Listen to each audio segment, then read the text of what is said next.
L'information en toute objectivité, sans passion, avec respect de l'éthique et de la déontologie. C'est avec les experts de la maison dans Comprendre l'actualité. Comprendre l'actualité, c'est le rendez-vous quotidien avec notre rédaction tous les matins, du lundi au vendredi, sur Sabari FM 97.3, dès 9h. Politique, société, économie, culture et sport. Toutes les questions y sont débattues avec sérieux. Comprendre l'actualité, fini vos interrogations. Bonjour à toutes, bonjour à tous. Merci une fois encore de nous préférer. Bienvenue dans l'émission Comprendre l'actualité, le rendez-vous quotidien avec notre rédaction tous les matins du lundi au vendredi à partir de 9h05 en réseau synchronisé sur Pacifica FM 96.6 à Zérekoré. Également grâce à nos relais à Kindia sur la 97.3 ou partout où vous êtes, vous avez la connexion www.sabarifm.com, c'est le direct. Merci de nous choisir. Nous sommes vendredi 13 juillet 2018. Nous sommes ensemble pour au moins une heure. Au menu de ce rendez-vous, l'actualité. Vous le savez, elle reste dominée par les vagues de contestations contre le prix du carburant à la pompe. Depuis le 1er juillet, le gouvernement a unilatéralement fixé le prix du carburant à la pompe à 10 000 francs guinéens. Et depuis, des voix s'élèvent pour contraindre le gouvernement à ramener le prix du carburant au prix initial. Alors, ces vagues de contestation se poursuivent. Qu'en est-il réellement pour la suite des événements ? Nous vous l'annoncions sur notre page Facebook depuis hier. Nous avons un invité parcours ce matin. Avec lui, nous allons passer au peigne fin cette actualité. Son nom, c'est Lansana Diawara, directeur exécutif de la Maison des associations et ONG de Guinée. Avec lui, nous allons parler de la rencontre voulue non seulement par le Premier ministre, déclinée par les forces sociales, les futures actions des forces sociales. Y a-t-il une guerre de leadership au sein des forces sociales? Parce que ça fait également bruit sur la toile. Beaucoup de questions à lui poser. Il est déjà installé dans ce studio. Vous le voyez déjà sur ces images. Et également avec moi dans ce studio, comme d'habitude tous les matins, les experts pour vous aider à mieux comprendre cette actualité. Ils sont trois encore ce matin avec moi. Amadou Makissa Diallo, bonjour. Bonjour à tous. Bonjour Aïssata Kamara. Bonjour à tous. Bonjour Abakar Kondé. Bonjour Malik, bonjour à tous. Voilà, vous le voyez à l'écran, notre invité est déjà installé, Lansana Diawara, bonjour. Bonjour Malik. Merci d'avoir accepté notre invitation. Conduite technique de cette émission, Mohamed Souma, cadrage et réalisation Fodé Kamara. Bienvenue à tous. Fini les interrogations, fini les ondes d'ombre. L'actualité s'offre à vous quand vous en avez le droit. Elle n'a plus aucun secret pour vous, car nos experts tamisent les sujets qui font l'actualité du jour. Tous les matins, du lundi au vendredi sur Sabari FM, l'actu politique, économique, de la société, des sports et de la culture obéissent à votre compréhension.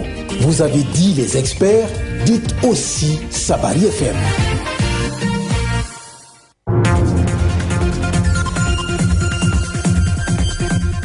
Une fois encore, bonjour et merci de nous rejoindre dans cette émission Comprendre l'actualité que nous ouvrons par cette dénomination depuis quelque temps. Les Guinéens sont habitués à entendre les forces sociales. C'est vrai qu'on a connu dans les temps les forces vives au temps du CNDD. Alors, une fois encore, bonjour Lansana Diawara. Merci d'avoir accepté notre invitation. Tout de suite, est-ce qu'on peut bien un peu savoir le vocable force sociale? Bon, d'abord, je vous remercie encore une fois pour l'opportunité que vous m'offrez. J'avoue que ça fait un peu longtemps que je ne suis pas rentré dans ce studio. Les forces sociales, c'est une expression qui existe ça il y a très longtemps, et ça il faut le préciser. Mais que certaines organisations se retrouvent se réclamant naturellement force sociale, c'est une idée qui vient de naître en tant que groupe d'hommes, en tant que groupe d'organisations, mais sinon les forces sociales en tant que telles, c'est l'ensemble de toutes les associations, de toutes les organisations syndicales, de toutes les organisations de presse, etc., etc. C'est l'ensemble de tout ce qu'on appelle les forces sociales. En termes, c'est-à-dire que il y a deux possibilités: appartenir à un groupe dont on peut dénommer force sociale, d'accord, mais être membre d'une organisation, a priori, vous êtes une force sociale du pays. Ça, c'est-à-dire qu'il y a un tout petit peu de nuance à ce niveau. Mais ce n'est pas ce qui est important à nos jours. Et ce qui est plus important à nos jours, c'est la dynamique qui a été déclenchée par l'ensemble des différentes forces. Alors, je veux parler des associations, de la presse. Pour une fois, pour un combat, j'ai vu la presse mobiliser fortement autour de cette revendication sur la hausse du prix du carburant. C'est pour vous dire que la presse étant une des forces aussi du pays, s'est fortement mobilisée, et la maison des associations ONG de Guinée, dont j'ai la responsabilité de diriger, nous ne pouvons pas ne pas nous impliquer dans ce combat noble.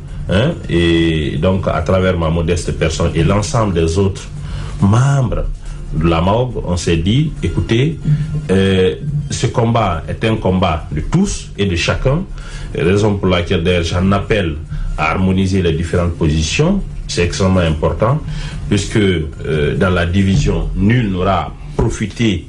Ce combat sera difficilement gagné. C'est un aspect que nous allons largement développer dans cette émission. Nous restons toujours au sein de cette dynamique que vous avez déclenchée, notamment en guise de protestation contre le nouveau prix du carburant fixé de façon unilatérale par le gouvernement à 10 000 francs. C'était à 8 000 jusqu'au soir du 30 juin.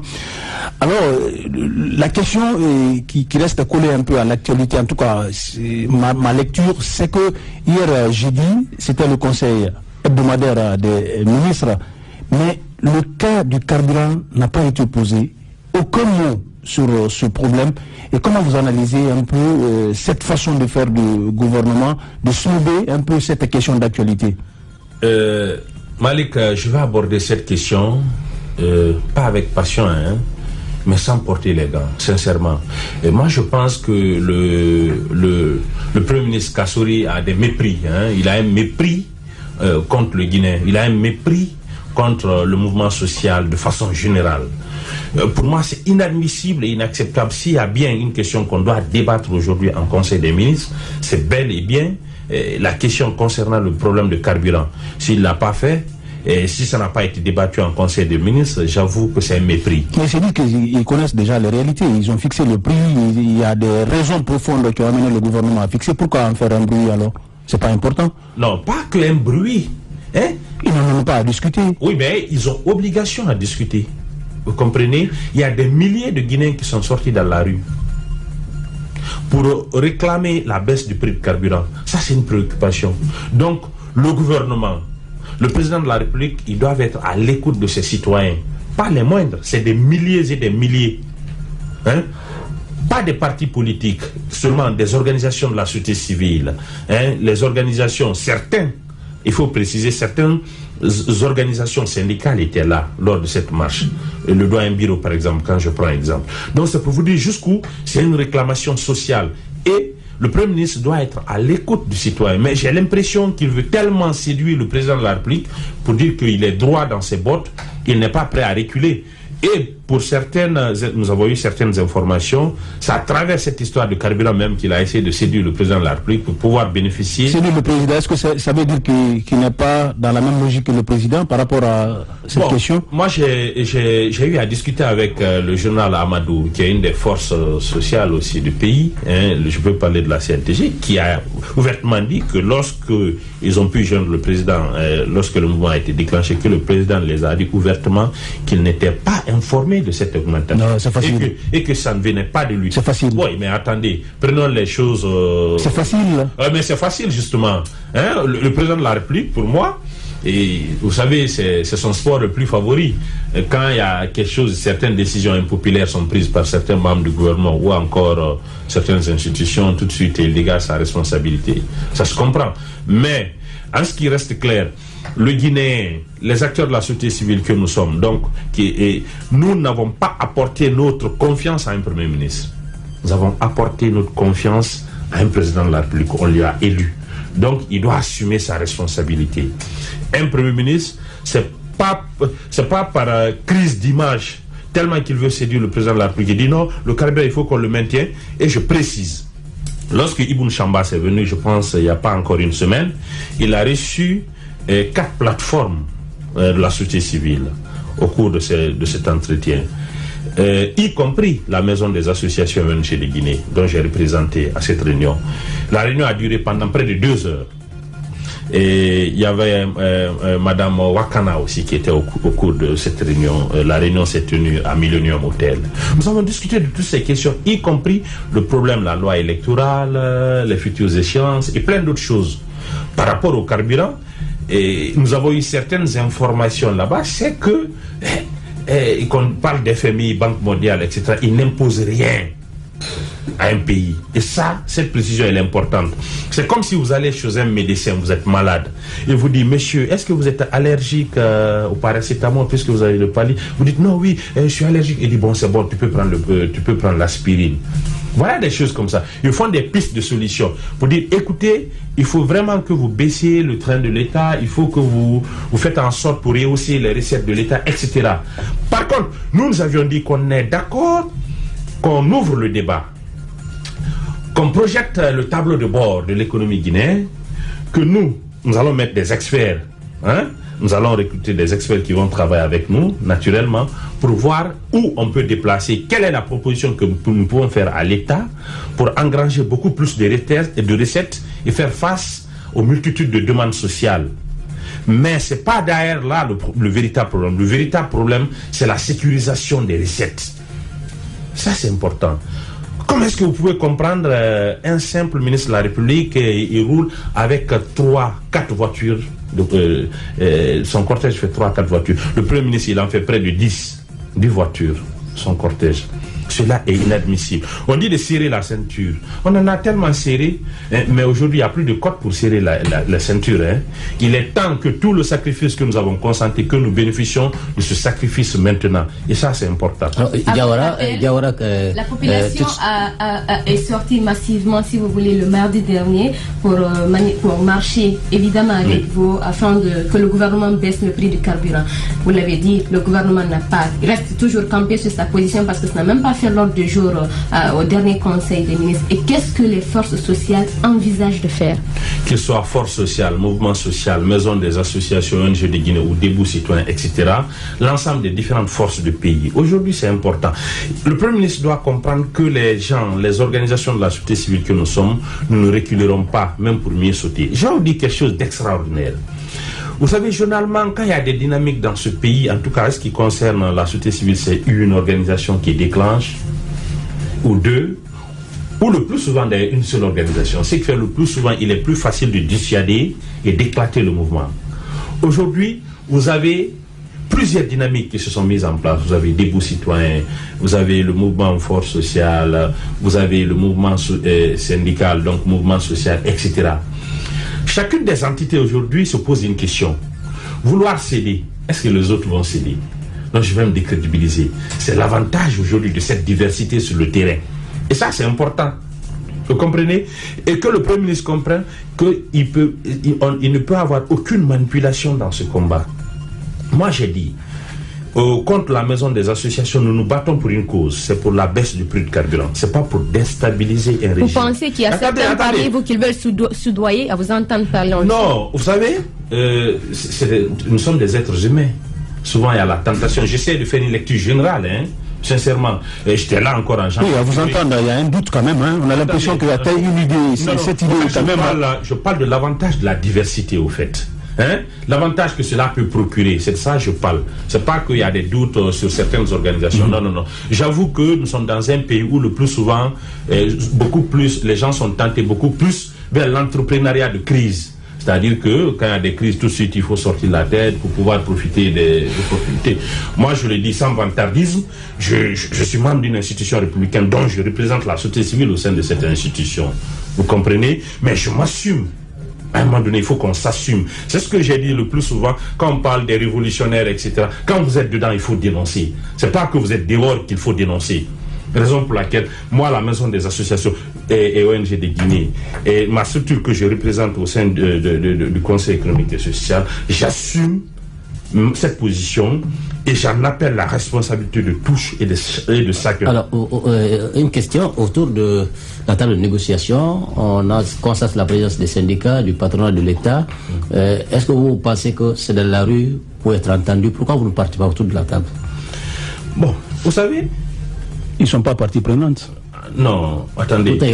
Vous savez, le dialogue tripartite, c'est une démarche aujourd'hui qui est anachronique. Sincèrement, patronat, gouvernement, syndicat, c'est une démarche qui est anachronique maintenant. Cela existait à un moment où la société civile n'avait pas d'espace dans ce pays. La société civile n'était pas fortement représentée.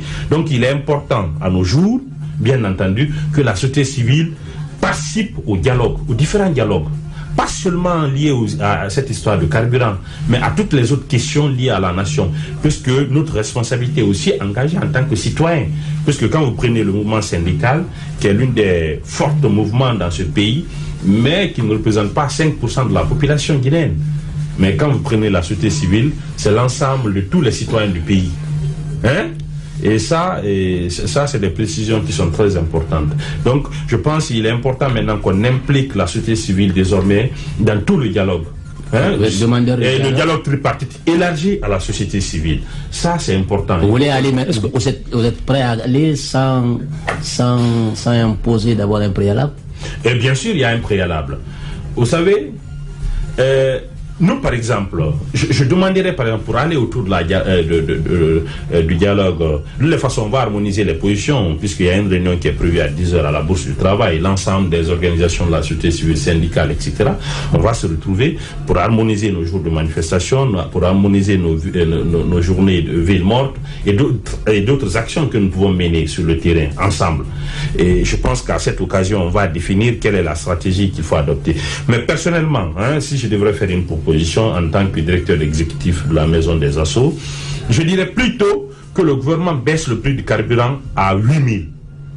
Un moratoire d'une semaine, donner le temps de dialoguer. Pour n'importe quel dialogue. Avant même de déclencher le dialogue, il faut un moratoire d'une semaine. C'est-à-dire qu'il baisse le prix du carburant. Pendant les une semaine, on discute. C'est la condition. Pourquoi ce moratoire ne peut pas être autrement? C'est-à-dire permettre au gouvernement, permettre à ce qu'on ouvre ces négociations, on maintient le prix à 10 000 pendant la semaine de négociation. Non, je pense pas. Non, parce que vous pouvez maximiser quand même en allant dans les négociations, mais après il faut faire des concessions, c'est-à-dire juste vous donner...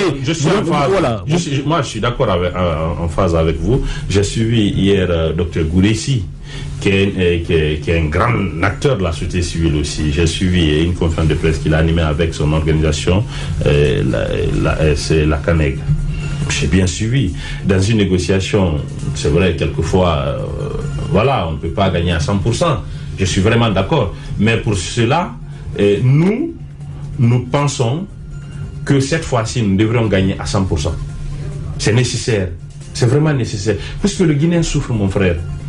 Moi, quand je me réveille des fois, je vois des gens qui viennent me rendre visite, ou quand je sors, je vois la situation des citoyens, ou quand je vais dans des quartiers pour des réunions avec des bases, je vois des réalités, vous comprenez que le Guinéen souffre. Au même moment où vous avez des docteurs en corruption aujourd'hui, en détournement dans notre pays. Et ça, c'est dangereux. Quand vous dites le Guinéen souffre, on sait que la souffrance du Guinéen ne date pas d'aujourd'hui. Pas du tout. Mais est-ce qu'on peut dire que c'est cette augmentation du prix du carburant qui a débordé la vase? Ça ne fera que renforcer cette équation de souffrance. C'est la raison pour laquelle il faut arrêter. Moi, la réaction spontanée aujourd'hui des associations, des forces sociales là, par rapport à cette augmentation, c'est comme si vous attendiez un peu ce gouvernement. Parce que certainement vous avez dû rejeter sans manifester la mise en place de ce gouvernement. C'est pourquoi aussitôt vous attendez qu'il y ait une opportunité et tout de suite vous bondissez là-dessus. Parce qu'on aurait au moins accordé un délai de grâce à Kassori. C'est vrai, vous-même vous le savez, il y a une immensité quand même des défis à relever. Les Guinéens attendent autre chose aussi de ce gouvernement et du pouvoir d'Alpha Condé. Est-ce que ça ne demande pas des mesures aussi drastiques, même si ces mesures sont impopulaires et qu'on devrait comprendre à Kassori? D'autant qu'on sort des mouvements sociaux qui ont contraint quand même le gouvernement à faire des concessions pour le syndicat de l'éducation. Je parle de la grève du SLEG. Vous le savez, il y a eu des augmentations quand même auxquelles le gouvernement n'était pas tout à fait prêt. Mais on a forcé la main au gouvernement et il fallait s'attendre à des réactions comme ça pour au moins avoir des recettes afin de faire face à d'autres problèmes. Mais je veux vous poser une question. C'est vrai que je n'ai pas le droit de vous poser ces allez-y. questions. Si j'ai la réponse, je vous réponds. Voilà. À défaut, je vous renvoie la question. Est-ce que vous savez que le prix, le coût de l'électricité a considérablement grimpé dans ce pays? Oui, parce qu'il y a le courant. Vous comprenez? A considérablement grimpé. Attention. Même en temps d'étiage, le coût de l'électricité a considérablement grimpé. Ça, c'est un sacrifice que les citoyens font. Et ça, est-ce que vous le savez? Les gens ne peuvent pas continuer à faire des sacrifices. Il faut de l'autre côté que le gouvernement aussi accepte de faire des sacrifices. Ça, c'est extrêmement important. On peut revoir des choses. Autre question. Si le gouvernement est sincère, il veut tenir un dialogue sincère, qu'on essaie de nous projeter le tableau de bord de l'économie, ensemble, nous allons discuter. Nous allons leur dire, bon, cette ligne-là, enlevez-la. On va les proposer, terre à terre. Nous c'est le langage citoyen. J'ai aussi comme l'impression, c'est maintenant que les acteurs sociaux sont réveillés avec cette augmentation du prix du carburant, parce que ce n'est pas maintenant que le Guinée a commencé à attacher la ceinture, la misère n'a pas commencé aujourd'hui. Qu'est-ce que vous faisiez avant qu'on en arrive là, par rapport, on sait que le riz coûte cher au marché, toutes les denrées de première nécessité coûtent extrêmement cher. Mais on ne vous voit jamais dans la rue pour dire il faut diminuer le prix du riz, il faut diminuer le prix de la farine, du sucre. C'est maintenant là qu'on vous voit. Est-ce que vous saisissez une opportunité parce que ça devient une mesure impopulaire que vous saisissez pour soigner votre image? Bon, je ne sais pas qu'est-ce que vous entendez par la soigner notre image. Oui, parce que pratiquement elle n'existait pas, la société civile. Oui, mais la société civile, attention. D'abord, pour un combat, pour n'importe quelle démarche que vous entreprenez dans la vie, et à ce qu'on dit le plus souvent, une démarche de 1000 km, une marche de 1000 km commence par un pas. Ça, c'est une réalité. Et moi, je l'ai dit sans vantardisme, j'ai eu à défendre ici 10 000 clients de la Badam. J'ai sorti dans la rue pendant 4 mois de manifestation. Pas de blessés, pas de morts, pas de casse. Pendant 4 mois. Aujourd'hui, c'est des acquis que nous avons posés. L'ensemble de ces 10 victimes aujourd'hui sont rentrées en possession de leur dû. Pour un montant total de 36 milliards de francs guinéens. Ça, c'est des actions que nous avons posées. Il faut préciser, évidemment, je ne l'ai pas posé seul, puisqu'il y a d'autres acteurs qui sont venus avec moi dans ce combat. C'est le lieu d'ailleurs de remercier M. Moussa Iboun Konté, Malik Guissé, et d'autres acteurs qui se sont joints lorsque nous avons déclenché cette dynamique. Mais, à dire que nous voulons soigner notre image, je ne pense pas. Il y a quand même des acteurs de la société civile dans ce pays qui se respectent, qui ont un parcours riche, qui ont eu à poser des actes extraordinaires. On était là encore en janvier-février 2006-2007, on était là. À un moment où on ne pouvait pas oser parler. Nous avons des activistes ici qui ont pris des balles. Alors, je pense que ça mérite la rivière à la société civile guinéenne, il faut le reconnaître. On n'est pas en crise d'image. Vous êtes dans l'émission Comprendre l'actualité sur Sabari FM 97.3, synchronisé sur Pacifica FM à Zérekoré 96.6, mais également nos relais à Kindia sur la 97.3. Partout où vous êtes à www.sabarifm.com. Nous avons pour inviter ce matin Lansana Diawara, il est directeur exécutif de la Maison des associations et ONG de Guinée, leader également des forces sociales. Debout citoyen. Debout citoyen, voilà, leader de Debout citoyen et membre des forces sociales qui protestent contre... Une des forces sociales qui protestent contre le prix du carburant unilatéralement fixé par le gouvernement à 10 000 francs. Alors, parlant des pistes de solutions pour une sortie heureuse quand même de cette crise, on apprend que le Premier ministre a voulu quand même rencontrer les forces vives, mais on a vu sur la page Facebook de Sekou Kounoumou, qui est le coordinateur de Balai Citoyen, qui a rejeté catégoriquement une rencontre avec le PM. Est-ce qu'aujourd'hui c'est la position tranchée des forces sociales? Pas de rencontre avec le Premier ministre. D'abord, je vais vous préciser quelque chose. Ni moi, ni quelqu'un d'autre n'a la responsabilité d'engager l'ensemble du mouvement social, les plateformes de la société civile guinéenne. Cette précision, pour moi, elle est importante. Je l'ai dit tantôt, ça c'est une réalité aujourd'hui. Nous avons en quelque sorte 3 bords, trois tendances au sein de la société civile aujourd'hui, même au sein de la classe politique. Vous avez les modérés, vous avez les extrémistes, vous avez les populistes. comprenez? Nous avions dit, en ce qui me concerne, en ce qui concerne nos organisations, de toute façon, à 10h tout à l'heure, nous allons harmoniser toutes ces différentes positions, mais si la maison des associations doit apporter des propositions, on ne dira pas, non, on ne va pas recevoir le Premier ministre. Si on ne le reçoit pas, comment on va baisser le prix du carburant? Non.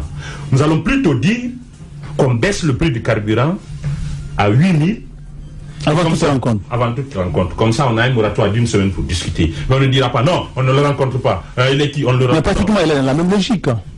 Bon, je ne commande pas, je ne commande pas certaines décisions. Certaines décisions sont propres aux organisations. Mais ça coûterait quoi, ces associations, de rencontrer le Premier ministre et discuter autour de la réduction de ce prix du carburant? Ça coûterait quoi au Premier ministre de baisser le prix du carburant pour 1 semaine, pour ce moratoire et qu'on discute? Ça coûterait quoi? Sauf que ce bras de fer ne profite pas surtout aux citoyens qui vous accompagnent dans ces mouvements. Et si c'est ce qui vous a amené même à observer une pause. Oui, bon, attendez. En la matière, il faut préciser quelque chose, qu'il ne faut pas aussi étouffer les citoyens. Attention, c'est aussi stratégique. Vous dites par exemple, on fait une semaine. Essoufflé. Oui, mais vous êtes essoufflé. Non, on n'est pas essoufflé. Vous êtes essoufflé. Même pas mon gars. Tu peux rester tranquille. On n'est pas essoufflé. Pas du tout. Et pourquoi les syndicats ils font des grèves perlées? C'est suivi? Vous pensez que c'est suivi? Bien sûr. Pas du tout. Si, c'est pas du tout. Si, c'est pas du tout. Si. Vous êtes qui? Je vois la réalité, je suis sur le... Vous évaluez à la place du gouvernement? Non, c'est la triste réalité que nous voyons sur le terrain. Nous envoyons nos reporters quand même dans l'administration, ça travaille. Ouais. La grève perlée n'est pas suivie, ça je vous le dis franchement. Mais attendez, cette responsabilité, l'analyse là, vous revient. Nous avons passé au scanner l'ensemble des actions qui sont passées pour la lutte contre la hausse du prix du carburant. Ce qu'il faut relever, au moins à 80%, les différentes actions sont suivies. Et de la société civile et des syndicats, c'est des actions qui sont véritablement suivies. Mais si je dois vous apporter un conseil, mon frère, en tant que citoyen, faites cette promotion en faisant croire, même si elle ne l'est pas, pour qu'elle soit suivie. Puisque c'est dans ça que nous avons notre salut. Je reste neutre, franchement. D'accord, par rapport à vos différentes revendications, vous avez une position catégorielle. Il faut forcément d'abord baisser le prix du litre à la pompe avant de discuter. Exactement. Parce qu'en restant campé sur cette position, si le gouvernement aussi reste sur sa position initiale, qui va payer le lot tribut? Vous pensez que c'est le gouvernement ou c'est le peuple? C'est le gouvernement. Moi j'ai l'impression que vous voulez... C'est d'une défiance. Vous voulez vraiment affaiblir l'État. Pas du tout. Attendez. Parce que si les deux parties restent penchées sur... Je vais vous faire une précision. Et ça je le dis sur les antennes. Je suis écouté par tous et chacun. La maison des associations et ONG de Guinée, on s'est engagé dans ce combat pour la baisse du prix de carburant à la pompe à 8 000, pas pour affaiblir l'État, 1. 2, c'est pas pour déstabiliser un régime. 3, c'est pas pour chercher un gouvernement. 4, et c'est pas contre le président de la République. Vous insistez trop sur les 4 points là. Attendez, c'est extrêmement important, puisque notre responsabilité est engagée dans ce combat. Donc il est de la responsabilité de tous et de chacun. Il y a des acteurs qui ont parlé même de désobéissance civile. Oui, ça je suis en phase. Vous voulez étouffer le régime? Je suis en phase avec ceux qui parlent de désobéissance civile. Mais vous voulez quand les citoyens ne sont pas écoutés, ils peuvent aller vers la désobéissance civile. Qu'est-ce que ça veut dire? Donc, vous pensez que c'est être rebelle? Non. Vous pouvez dire aux citoyens, par exemple, non, ne payez pas votre facture d'électricité. Vous pouvez dire aux citoyens, par exemple, faites une grève de la faim, installez-vous sur l'autoroute pendant 2 jours. Pendant ces 2 jours, au moins les véhicules ne vont pas circuler sur l'autoroute. Ça, c'est de la désobéissance civile. Alors moi, je suis pour cette désobéissance civile. S'il y a eu des propositions qui sont allées dans ce sens-là, j'applaudis. Monsieur Diawara, depuis quelques jours, le gouvernement aussi s'évertue, selon eux, les membres du gouvernement bien sûr, à trouver des mesures compensatoires pour un peu diminuer le train de vie, enfin alléger le panier de la ménagère. Je veux parler de la mise en circulation des bus qui a été annoncée même hier, je crois, le ministre porte-parole du gouvernement en a parlé à l'issue du conseil des ministres. Il y a aussi de l'autre côté, on demande à démanteler certains barrages qui ne sont pas conventionnels sur nos taxe routière. La mesure est déjà annoncée maintenant. Voilà, la mesure est annoncée. Est-ce que tout cela, vous avez toujours l'espoir que vous pouvez fléchir ce gouvernement sur sa position? Je vais répondre à cette question sans aucune transition là-dessus. Mon frère, à Kindia, il n'y a pas de rail où Conakry Express va circuler. À Mamou, il n'y a pas de rail où Conakry Express va circuler. À Labé, il n'y a pas de rail. À Labé, il n'y a pas de rail où Conakry Express doit circuler. À Boké, il n'y a pas de rail. En passant par Karikido Adjabia, il n'y a pas de rail où Conakry Express va circuler. Dans toutes ces préfectures, les 33 préfectures, il n'y a pas de rail où Conakry Express doit circuler. Les bus, c'est pour une catégorie de personnes bien données. Mais cette crise n'affecte pas seulement le transport. Attention, il faut que l'on précise. Il ne faut pas que le gouvernement fasse diversion. C'est aussi sur l'alimentation. C'est même là sur la santé. Hein? Ça va toucher tous les différents secteurs, en tout cas de la vie nationale de notre pays. Ce n'est pas seulement le transport, pas du tout. Alors votre deuxième question, j'avais oublié, vous parlez... Non, c'est les mesures compensatoires. Voilà. Il ne devrait pas au moins fléchir la position de la société civile. Est-ce que vous avoir aujourd'hui ce gouvernement annoncer ces différentes, disons, ces kyrielles de mesures, est-ce que vous ne pensez pas que vraiment... la force sociale devrait aussi faire des concessions. Voilà. Est-ce que Kassory n'est pas droit dans ses bottes? Est-ce que vous pensez vraiment pouvoir réfléchir? Autant le Premier ministre Kassory est droit dans ses bottes, la société civile aussi est droit dans nos bottes. Nous sommes droits dans nos bottes. D'accord. Et je veux vous dire quelque chose. On ne reculera pas, même pour mieux sauter. D'accord. Mais le Premier ministre Kassory, si je dois l'apporter un conseil, je le demanderais de ne pas défier la société civile. À supposer que Kassory, par exemple... c'est le contraire. Serait venu... la société civile plutôt qui défie le gouvernement. À supposer que Kassory... C'est la société civile qui veut défier 10 000 francs. D'accord. On veut défier 10 000. Ça, c'est un jeu de à supposer que Kassory avait pris, disons, contact avec les centrales syndicales avant de passer directement comme il l'a fait avec effraction à fixer le prix du carburant. Est-ce que au cas où on trouverait par exemple un prix, pas seulement 10 000 francs, qu'on augmente par exemple 5 000 ou 500 ou en tout cas 9 000 francs ou 10 000 francs, est-ce que cette procédure vous ferez vraiment, disons, camper sur votre position, ou bien c'est plutôt la manière, c'est-à-dire que vous pensez que Kassory un peu voit les Guinéens trop bas, naïfs? Est-ce que c'est ce qui vous énerve un peu? Bon, je pense que cette option n'est pas à l'ordre du jour, hein, maintenant. Du moment que voilà, l'acte a été pris et déjà... ça n'a plus de sens. Voilà, ça n'a pas été fait avant. Je suis désolé. Après les mouvements sociaux de janvier-février 2007, c'était en tout cas une première pour les Guinéens de voir à nouveau des forces sociales. Des debout citoyens ou syndicales. Voilà. Et j'ai envie de savoir, après la réclamation pour la baisse du prix du carburant, est-ce que cette même force sociale va continuer à se battre aussi pour l'amélioration des conditions de vie de la population? Vous avez dit tout à l'heure que les citoyens vivent mal, mais ça ne date pas d'aujourd'hui. Et qu'est-ce que vous comptez faire? Quelle est la prochaine étape après la lutte pour la baisse du prix du carburant? Si la lutte est gagnée, bien sûr. Hein? L'avenir nous édifiera. Oui, mais monsieur Diawara, est-ce que vous êtes optimiste aujourd'hui? Là, vous êtes assis. Est-ce que vous êtes optimiste que vous allez gagner ce combat? Oui. Je suis vraiment optimiste. C'est facile quand même, hein?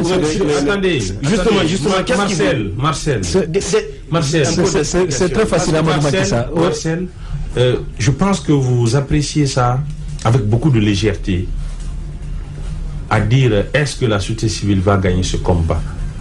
C'est la deuxième semaine, ça, hein? La deuxième semaine de combat. C'est pas le temps. On n'a aucun acquis. Attendez. On aura des acquis et on va gagner le combat. Et ça, c'est important. Le combat de 8000. Les leçons ont été tirées. C'est quoi les premiers acquis? Parce que ça fait 2 semaines comme ça. Le combat, c'est qu'on a écouté d'abord. À l'époque, on n'était pas écouté, mais maintenant, on a écouté. C'est le premier acquis. Par les institutions, on a été reçu par le médiateur de la République à sa demande, je précise bien. Et ça, déjà, c'est des acquis.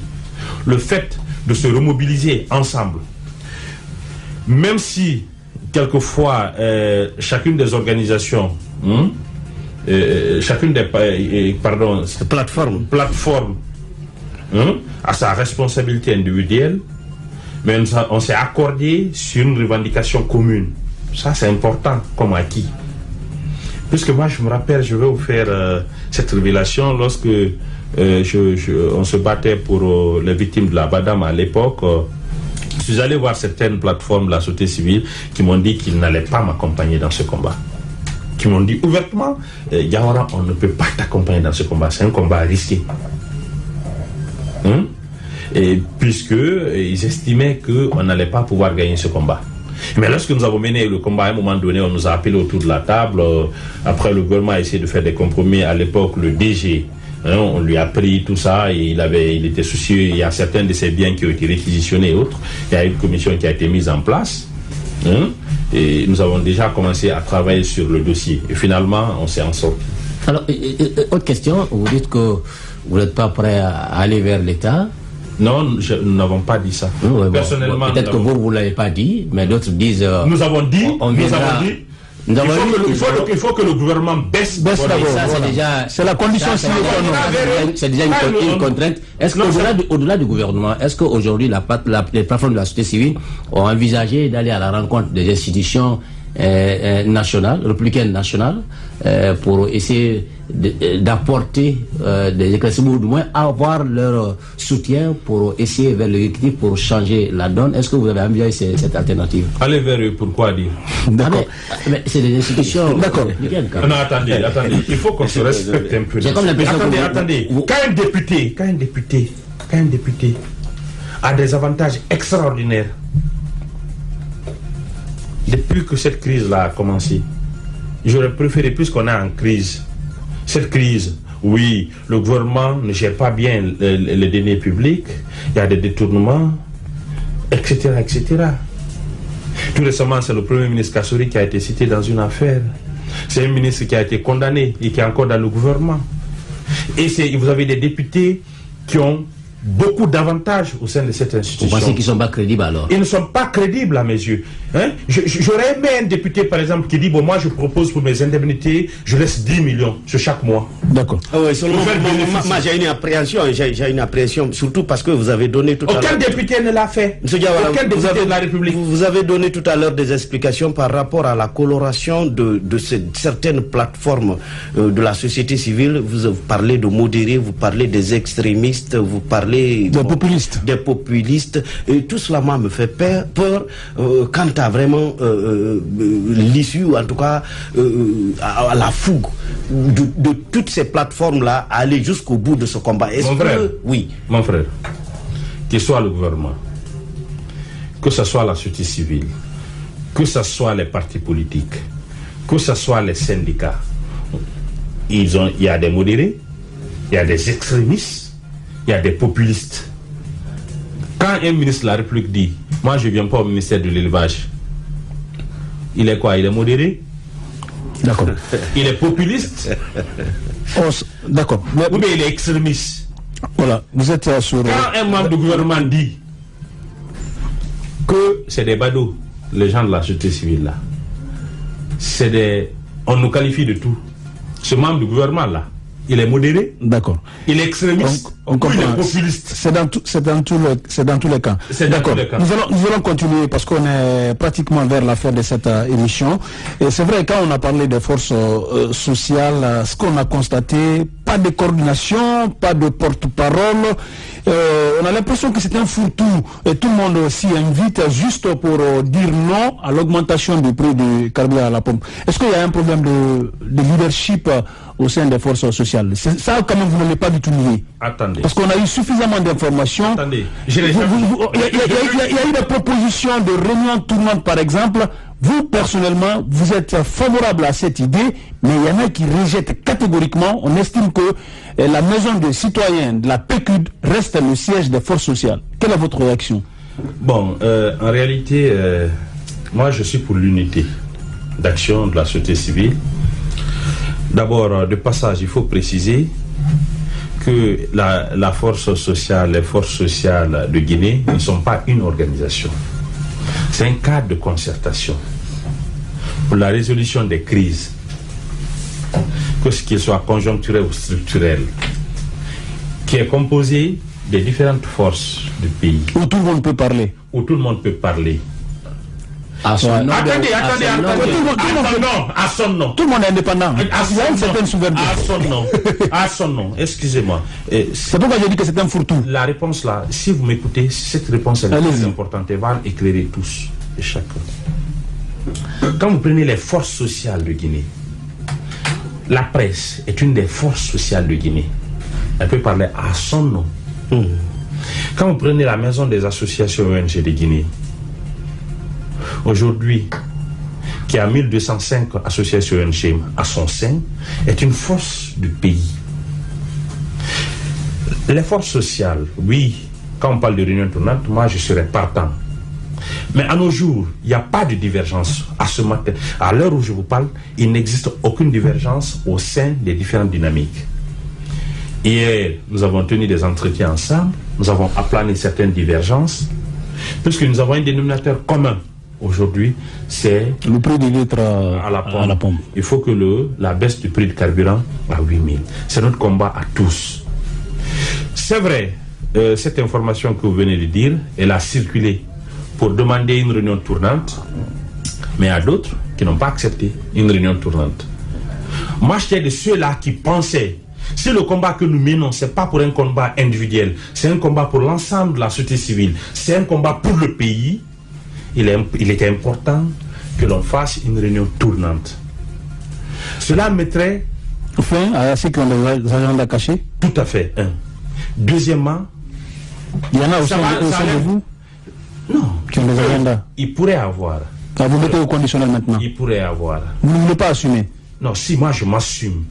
Si ça existe, je le dirais. Vous avez des doutes quand même qu'il y a certains qui ont des agendas cachés. Je n'en connais pas. Personnellement, je n'en connais pas. Mais l'avantage de faire des réunions tournantes, comme vous le dites, je ne sais pas où vous avez enlevé comment dire, cette information. Je suis aussi des forces sociales. Oui, bien entendu. Voilà. L'avantage, c'est quoi? Ça va amener tout le monde et assumer sa responsabilité devant l'histoire. Deuxièmement, ça va permettre à certaines forces sociales qui ne connaissent pas le siège de certaines forces sociales, de certaines organisations. Le frottement. Le frottement. Le deuxième avantage. Troisième avantage, ça va nous éviter la personnalisation des dynamiques dans notre pays. Imaginez-vous qu'on tient une réunion chez Dr Boulé Sikondé, qu'on tient une réunion chez M. Sano, qu'on tient une réunion chez mon frère Kunduno, qu'on tient une réunion chez Lansana Diawara à la maison des associations, qu'on tient une réunion chez Sako, Kozelpet, qu'on tient une réunion chez Dansa Kourouma, qu'on tient une réunion à la PQD, etc., etc., ça va être formidable. C'est extraordinaire. Alors moi, je suis pour cette option. Et je défends cette option pour l'unité de la société civile. Vous avez peur que le CNOC... Non, attendez. Pas le CNOC, mais plutôt le pouvoir. Non, parce que c'est au siège du CNOC, la réunion se tient. Est-ce que vous avez peur que l'identité soit là? C'est-à-dire, l'avantage de ça aussi, c'est quoi? En matière de stratégie, c'est important.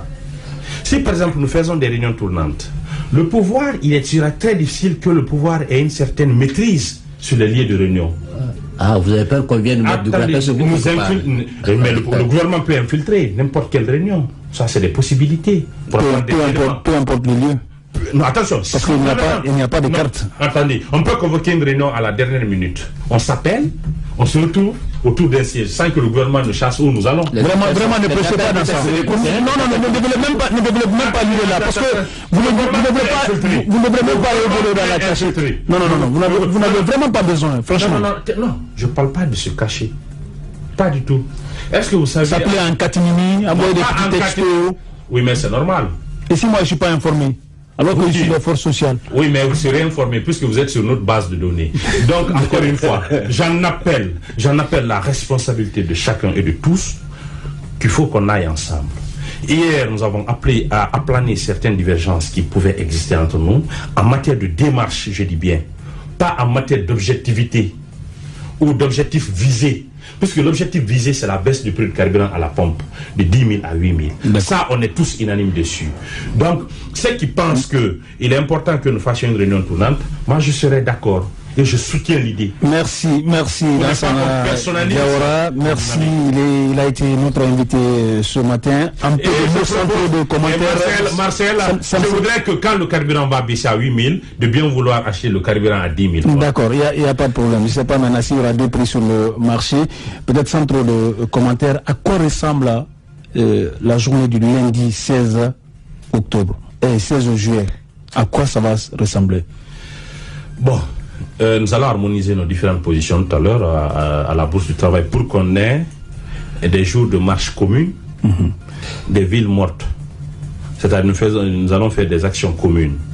Mais j'avoue, et ça je peux vous affirmer, la prochaine manifestation, marche pacifique, vous allez voir une mobilisation sans précédent. Vous en avez 10 millions. Pardon? Vous en avez 10 millions, vous allez prendre ces 10 millions-là. Conakry n'a que 3 millions d'habitants. Je n'ai pas compris. Vous parlez de 10 millions comme projet pour regrouper les populations, alors que... Non, je n'ai pas parlé de 10 millions. Non, j'en parle de la société civile. Je dis que la prochaine fois, ils vont se faire sortir 10 millions de Guinéens. Non, il y a un problème de chiffres, certainement. Il y a un problème de chiffres à ce niveau. Qui l'a dit? Peut-être. Parce que quand vous prenez la population... Non. Attendez, il faut pas aller dans la diversion. Pas du tout. Attention, il ne faut pas aller dans la désinformation. Quelqu'un a ajouté un zéro. On parle de 10 millions. On met un visage, on a entendu parler encore de grève de la faim. Oui. On a parlé de la marche verte. D'accord. Voilà. Attendez. Moi, je soutiendrai par exemple une grève de la faim. Une grève de la faim, c'est pas... Moi, j'ai fait une grève de la faim de 3 jours dans l'histoire de la Badam. Il faut essayer les différentes pressions que vous pouvez. D'accord. Par exemple, sur l'autoroute Fidel Castro. Merci. Attendez, laissez-moi. Je vais juste placer ça. Oui, en 15 secondes. Même pas à 10 secondes. Quand vous prenez l'autoroute Fidel Castro, que les citoyens sortent de partout. Ceux qui sont vers Bessia sortent sur l'autoroute. Ceux qui sont vers Imba sortent sur l'autoroute. Ceux qui sont vers la Taniri, etc., jusqu'à Sangoya, jusqu'à 36, sortent. Ils ne vont pas quitter leur quartier, ils sortent sur la route, ils s'asseyent là-bas avec des chaises, ils font une grève de la faim. Vous pensez que c'est une belle image pour le pays? C'est ça la pression. Merci une fois encore. Pendant ces jours qu'ils seront là. Merci une fois encore Lansana Diawara, directeur exécutif de la Maison des associations ONG de Guinée, membre de Debout Citoyen, membre également de Force Sociale. Merci à lui d'être venu ce matin pour partager ces moments avec nous. Merci également aux experts et à toute l'équipe technique qui nous a accompagnés durant cette semaine. Avec le même plaisir, nous vous donnons rendez-vous le lundi pour vous servir à notre numéro de Comprendre l'actualité. D'ici là, excellent week-end. Ce que la Guinée possède, Sabari FM vous le révèle.